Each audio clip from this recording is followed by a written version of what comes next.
Hello, I'm Ed Newton with Newton Wealth Management. We've just come out with our latest market update in which we take a look back at 2019 and forward to 2020. Let's begin by looking back at 2019, which can be summed up very easily by saying, what a year.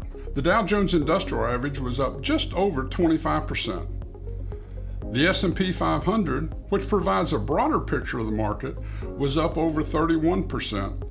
And the NASDAQ, which is a tech-heavy index, was up over 39%. While those are certainly great numbers, I don't think we should look at a calendar year in a vacuum. Let's turn our attention to 2020. Our outlook for 2020 can be summed up in 3 words.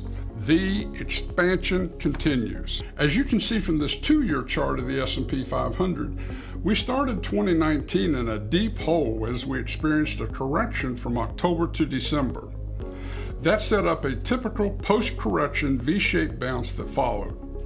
In other words, a lot of the nearly 32% rise in the S&P 500 went toward erasing a nasty late 2018. While the consensus estimate for growth in GDP is 1.8%, we're forecasting growth to be in the 2.5 to 3% range.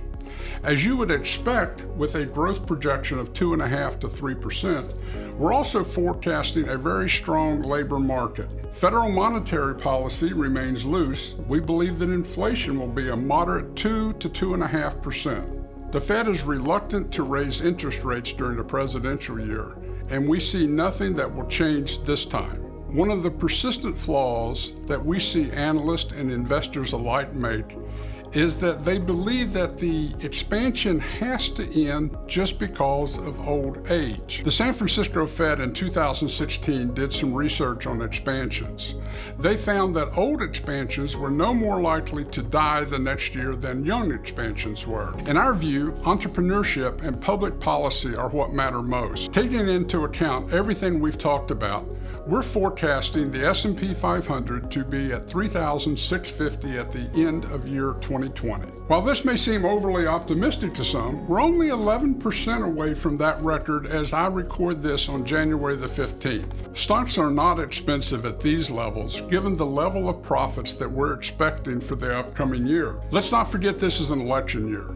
We certainly know the division that's within this country, and President Trump is up for re-election. There is power in being an incumbent president as far as the market's concerned. When an incumbent is up for re-election, the Dow has returned on average 10.1%, whereas in an open election year where there is no incumbent, the Dow has been down on average 1.6%.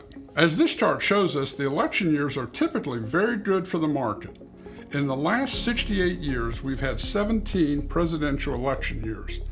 We have had only 3 years when the market was down and 14 years when it was up. The current expansion won't last forever, but we don't see it ending anytime soon. That's our market outlook for 2020.